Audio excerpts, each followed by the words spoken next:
ओम शांति। 13 जनवरी 2023। अभी पढ़ेंगे प्यारे प्यारे मीठे मीठे शिव बाबा की मुरली। मीठे बच्चे, यहाँ तुम्हें सुख दुख मान अपमान सब सहन करना है।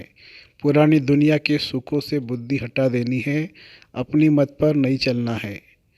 प्रश्न: देवताई जन्म से भी यह जन्म बहुत अच्छा है, कैसे? उत्तर: इस जन्म में तुम बच्चे शिव बाबा के भंडारे से खाते हो। यहाँ तुम अथाह कमाई करते हो। तुमने बाप की शरण ली है। इस जन्म में ही तुम अपना लोक परलोक सुहेला माने सुखी करते हो। सुदामा मिसल मुट्ठी दे 21 जन्म की बादशाही लेते हो। और गीत है, चाहे पास हो चाहे दूर हो। ओम शांति। गीत का पहला अच्छा अर्थ है, बाप बेट बच्चों को समझाते हैं, चाहे हम इस तन से नज़दीक है व दूर है, क्योंकि सन्मुख योग की शिक्षा दे रहे हैं। प्रेरणा से तो नहीं देंगे ना, चाहे मैं नज़दीक हूँ चाहे दूर हूँ। याद तो मुझे ही करना है, भगवान के पास जाने के लिए ही तो भक्ति करते हैं। बाप बेट समझाते कि हे जीव की आत्माएं, इस शरीर में निवास करने वाली आत्माएं, आत्मा से परमपिता परमात्मा बैठ बात करते हैं। परमात्मा को आत्माओं से मिलना है जरूर, इसलिए जीव आत्माएं भगवान को याद करती है, क्योंकि दुखी है। सतयुग में तो कोई याद नहीं करते हैं। अभी तुम बच्चे जानते हो, हम बहुत पुराने भगत हैं। जब से हमको माया ने पकड़ा है, तब से भगवान की शिव की याद शुरू हुई है, क्योंकि शिव बाबा ने हमको स्वर्ग का मालिक बनाया था, तो उनका यादगार बनाकर भक्ति करते हैं। अब तुम जानते हो, बाप सन्मुख आए हैं लेने के लिए, क्योंकि अब बाप के पास जाना है। जब तक यह है तब तक पुराने शरीर को, पुरानी दुनिया को बुद्धि से भूलना है और योग में रहना है। तो इस योग अग्नि से पाप भस्म होंगे। इसमें मेहनत लगती है, पद भी जबरदस्त है, विश्व का मालिक बनना है। मनुष्य कहते हैं विश्व का मालिक तो शिव बाबा है, परंतु नहीं, विश्व का मालिक मनुष्य ही बनते हैं। बाप बेट बच्चों को विश्व का मालिक बनाते हैं। कहते हैं तुम ही विश्व के मालिक थे, फिर 84 जन्म लेते लेते अब कौड़ी के भी मालिक नहीं रहे हैं। पहला नंबर जन्म और अभी का अंतिम जन्म देखो, कितना रात दिन का फर्क है। कोई को भी याद नहीं आ सकता है जब तक बाप आकर साक्षात्कार न कराए। ज्ञान बुद्धि से भी साक्षात्कार होता है। जो सयाने बच्चे हैं, नित्य बाप को याद करते हैं, उन्हों को बहुत मज़ा आएगा। यहाँ तुम सब नई बातें सुनते हो। मनुष्य तो कुछ नहीं जानते हैं, वह तो गपोड़े लगाते रहते हैं और दर दर धक्के खाते रहते हैं। तुमको तो भटकने से छुड़ाया जाता है। बाप कहते हैं तुम आत्मा हो, मुझ बाप को याद करते रहो। बुद्धि में यही विचार रहे कि हम आत्माओं को बाबा के पास जाना है। यह सृष्टि जैसे हमारे लिए है नहीं, यह पुरानी सृष्टि तो खत्म हो जाएगी, फिर हम स्वर्ग में आकर नए महल बनाएंगे। दिन रात बुद्धि में यह चलना चाहिए। बाप अपना अनुभव सुनाते हैं, रात को सोता हूँ तो यही ख्याल चलते हैं, यह नाटक अब पूरा होता है, यह पुराना चोला छोड़ना है। हाँ, विकर्म का बोझा बहुत है, इसीलिए निरंतर बाबा को याद करना है, अपनी अवस्था को दर्पण में देखना है। हमारी बुद्धि सबसे हटी हुई है। धंधे आदि में रहते हुए भी बुद्धि से काम ले सकते हो। बाबा के ऊपर कितना होना है, कितने ढेर बच्चे हैं, उन्हों का ख्याल रखना पड़ता है। बच्चों को पनाह देनी है। दुखी तो बहुत है ना, हंगामे में कितने दुखी हो मरते हैं। यह समय बहुत खराब है, तो बच्चों को शरण देने के लिए यह मकान बन रहे हैं। यहाँ तो सब अपने बच्चे ही रहते हैं, कोई डर नहीं है, कोई डर नहीं। और फिर योग बल भी रहता है। बच्चों ने साक्षात्कार भी किया है। जो बाप की अच्छी रीति याद करते हैं, तो बाप उन्हीं की रक्षा भी करता है। दुश्मन को भयंकर रूप दिखाकर भगा देते हैं। तुमको जब तक शरीर है तब तक योग में रहना है, नहीं तो सजाएं खानी पड़ेगी। बड़े आदमी का बच्चा सजा खाता है तो उनका कांध नीचे हो जाता है। तुमको भी कांध नीचे करना पड़ेगा। बच्चों के लिए तो और कड़ी सजा है। कोई ऐसे भी है जो कहते अभी तो माया का सुख ले लेवे, जो होगा सो देखा जाएगा। बहुतों को इस पुरानी दुनिया के सुख मीठे लगते हैं। यहाँ तो सुख दुख मान अपमान सब सहन करना पड़ता है। उच्च प्राप्ति अगर चाहते हो तो फॉलो करना चाहिए, माँ बाप के फरमान पर चलना चाहिए, अपनी मत पर रावण की मत पर सो तो तकदीर को लकीर लगाने की ही निकलेगी। बाप से पूछेंगे तो बाबा झट कहेंगे यह आसुरी मत है, श्रीमत नहीं है। कदम कदम पर श्रीमत चाहिए। देखना है कहाँ उल्टा काम कर बाप की निंदा तो नहीं कराते। देवी देवता तब बनेंगे जब ऐसे लक्षण होंगे, ऐसे नहीं वहाँ ऑटोमेटिकली लक्षण आ जाएंगे। यह बहुत मीठी चलन चाहिए। अगर समझो शिव बाबा ने नहीं ब्रह्मा बाबा ने कहा तो भी रेस्पॉन्सिबल यह रहेगा ना। अगर कुछ नुकसान भी हुआ तो हर्जा नहीं है। यह ड्रामा में था तो तुम्हारे पर कोई दोष नहीं।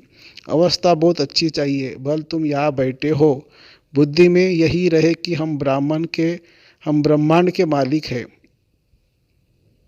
हम ब्रह्मांड के मालिक वहाँ के रहने वाले हैं।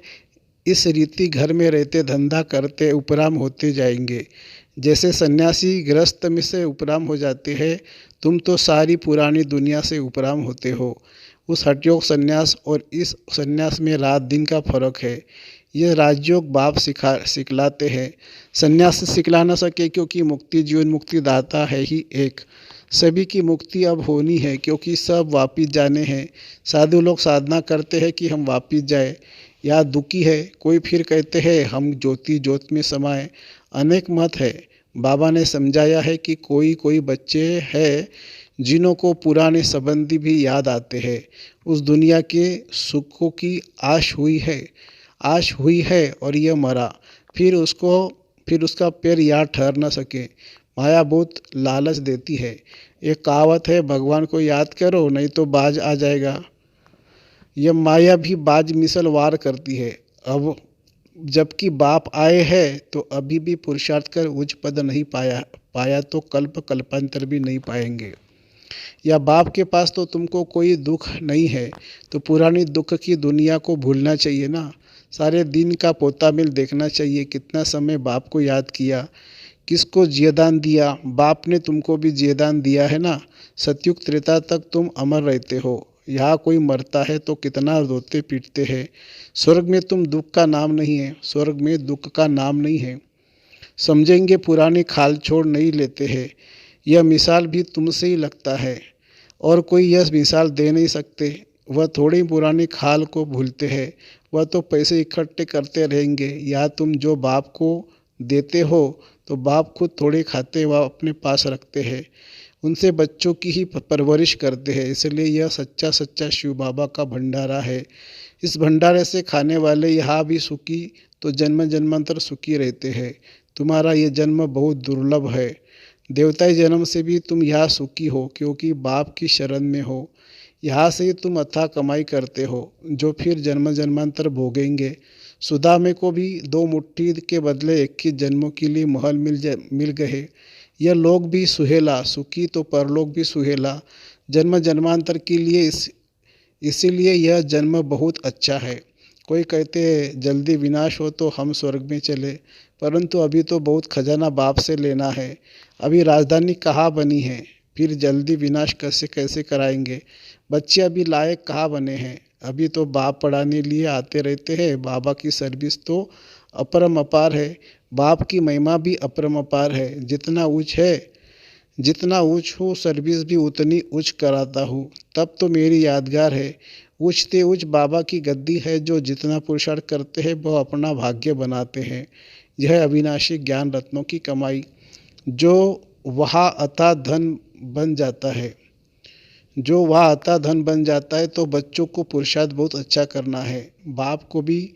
बाप को यहाँ भी याद करो तो वहाँ भी याद करो। सीढ़ी तो है ना। दिल दर्पण में देखना है कि मैं कितना बाप का सपूत बच्चा हूँ। अंधों का रास्ता बताता हूँ। अपने से बातें करने में खुशी होती है। जैसे बाबा अनुभव बताते सोता हूँ तो भी बातें करता हूँ। बाबा आपकी तो कमाल है। भक्ति मार्ग में फिर हम आपको भूल ही जाएंगे। इतना वर्षा आपसे पाते हैं, फिर सतयुग में यह भूल जाएंगे। फिर भक्ति मार्ग में आपका यादगार बनाएंगे, परंतु आपका ऑक्यूपेशन बिल्कुल भूल जाते हैं। जैसे बुद्धू अज्ञानी बन जाते हैं। अब बाप ने कितना ज्ञानी बनाया है। रात दिन का फर्क है। ईश्वर सर्वव्यापी है, ये कोई ज्ञान थोड़ी है। ज्ञान तो सृष्टि चक्र का चाहिए। अब हम 84 का चक्र पूरा कर वापिस जाते हैं। फिर हमको जीवन मुक्ति में आना है। ड्रामा से बाहर थोड़ी निकल सकते हैं। हम है ही जीवन मुक्ति के राही। अच्छा, मीठे मीठे सिखिलदे बच्चों प्रति माता पिता बाप दादा का याद प्यार और गुड मॉर्निंग। रूहानी बाप की रूहानी बच्चों को नमस्ते। हम रूहानी बच्चों की रूहानी माता पिता बाप दादा को याद प्यार, गुड मॉर्निंग और नमस्ते बाबा, नमस्ते। रात्रि का क्लास है 16 दिसंबर 1968 का। किसी को बाबा बच्ची कहते हैं, किसको बाबा बच्ची कहते हैं, किसको माई कहते हैं। ज़रूर कुछ फ़र्क होगा। कोई की सर्विस से खुशबू आती है, कोई तो जैसे अक के फूल है। ये तो बाप ने समझाया है। तुम जैसे हमारे साथ आए हो, ऊपर से बाप भी आए हैं विश्व को पावन बनाने। तुम्हारा भी यह कर्तव्य है। वहाँ से जो पहले आते हैं वह है पवित्र, नए आते वह ज़रूर खुशबू देते होंगे। बगीचे से भी भेंट करते हैं। जैसे सर्विस वैसा खुशबूदार फूल। विवेक कहता है शिव बाबा का बच्चा कहलाया और हकदार बना तो वह खुशबू आनी चाहिए। हकदार है तब तो सभी को नमस्ते करते हैं।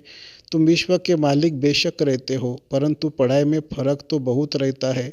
ये होना भी है ज़रूर। बच्चों को निश्चय हो जाता है ये बाबा है, और चक्र भी बुद्धि में है तो बाप कहते हैं। और जास्ती क्यों बताए, बाप बिगर स्वदर्शन चक्रधारी कोई बना न सके।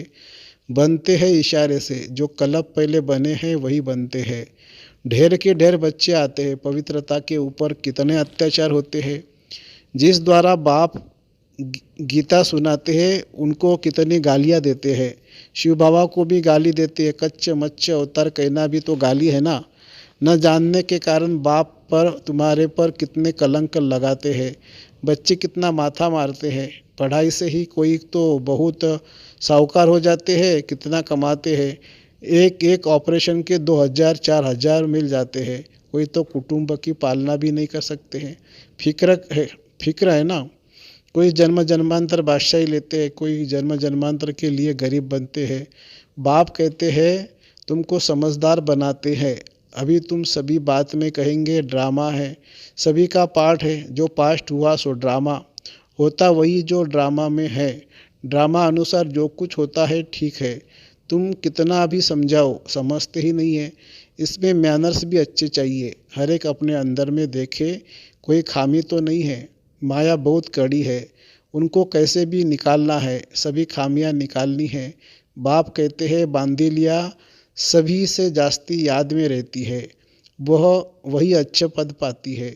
जितना जास्ती मार खाती है उतना जास्ती याद में रहती है। हाय शिव बाबा निकलेगा। ज्ञान से शिव बाबा को याद करते हैं, उन्हों का चार्ट अच्छा रहता है। ऐसे जो मार खाकर आते हैं वह सर्विस में भी अच्छे लग जाते हैं। अपना जीवन उच्च बनाने के लिए अच्छी सर्विस करते हैं। सर्विस न करे तो दिल खाती है, दिल टपकती है। हम जावे सर्विस पर, भल समझते सेंटर छोड़कर जाना पड़ता है। परंतु प्रदर्शनी में सर्विस बहुत है तो सेंटर की भी परवाह न कर यह भागना चाहिए। जितना हम दान करेंगे उतना बल भी भरता रहेगा। दान भी जरूर करना है ना। यह है अविनाशी ज्ञान रतन। जिनके पास होंगे वही दान करेंगे। बच्चों को अब सारी सृष्टि के आदि मध्य अंत का ज्ञान याद आना चाहिए। सारा चक्र फिरना चाहिए। बाप भी सृष्टि के आदि मध्य अंत को जानने वाला है। जरूर ज्ञान का सागर है। सृष्टि के चक्र को जानने वाला है। यह दुनिया के लिए बिल्कुल नया ज्ञान है जो कब पुराना बनता ही नहीं है। वंडरफुल नॉलेज है ना, जो बाप ही बनाते हैं। कोई कितना भी साधु महात्मा हो, सीढ़ी चढ़कर ऊपर तो जाता नहीं है। सिवाय बाप के मनुष्य गति सदगति दे न सके। न मनुष्य न देवता दे सकते हैं, सिर्फ एक बाप ही दे सकते हैं। दिन प्रतिदिन वृद्धि होनी ही है। बाबा ने कहा था प्रभात फेरी में यह लक्ष्मी नारायण का चित्र सीडी ट्रांसलाइट का भी होना चाहिए। बिजली की ऐसी कोई चीज़ हो जिसमें चमक आती रहे। स्लोगन भी बोलते जाओ। राजयोग परमपिता परमात्मा ही सिखा रहे हैं, भागीरथ द्वारा और कोई भी यह राजयोग सिखला नहीं सकते। ऐसा ऐसा आवाज़ बहुत सुनेंगे। अच्छा, मीठे मीठे बच्चों को गुड नाइट। फिर है धारणा के लिए मुख्य सार। यह नाटक अब पूरा हो रहा है, इसलिए इस पुरानी दुनिया से उपराम रहना है। श्रीमत पर अपनी तकदीर उच्च बनानी है, कभी कोई उल्टा कर्म नहीं करना है। दूसरी पॉइंट है अविनाशी ज्ञान रत्नों की कमाई करनी है और करानी है। एक बाप की याद में रह सपूत बच्चा बन अनेकों को रास्ता बताना है। वरदान त्याग और तपस्या के वातावरण द्वारा विघ्न विनाशक बनने वाले सच्चे सेवाधारी भव। जैसे बाप सबसे बड़े ते बड़ा टाइट जैसे बाप का सबसे बड़े ते बड़ा टाइटल है वर्ल्ड सर्वेंट, वैसे बच्चे भी वर्ल्ड सर्वेंट अर्थात सेवाधारी है। सेवाधारी अर्थात त्यागी और तपस्वी। जहाँ त्याग और तपस्या है वहाँ भाग्य तो उनके आगे दासी के समान आता ही है। सेवाधारी देने वाले होते हैं, लेने वाले नहीं, इसीलिए सदा निर्विघ्न रहते हैं। तो सेवाधारी समझकर त्याग और तपस्या का वातावरण बनाने से सदा विघ्न विनाशक रहेंगे। स्लोगन है किसी भी परिस्थिति का सामना करने का साधन है स्वस्थिति की शक्ति। किसी भी परिस्थिति का सामना करने का साधन है स्वस्थिति की शक्ति। अच्छा, ओम शांति शांति शांति। शुक्रिया बाबा, शुक्रिया। Thank you Baba, thank you.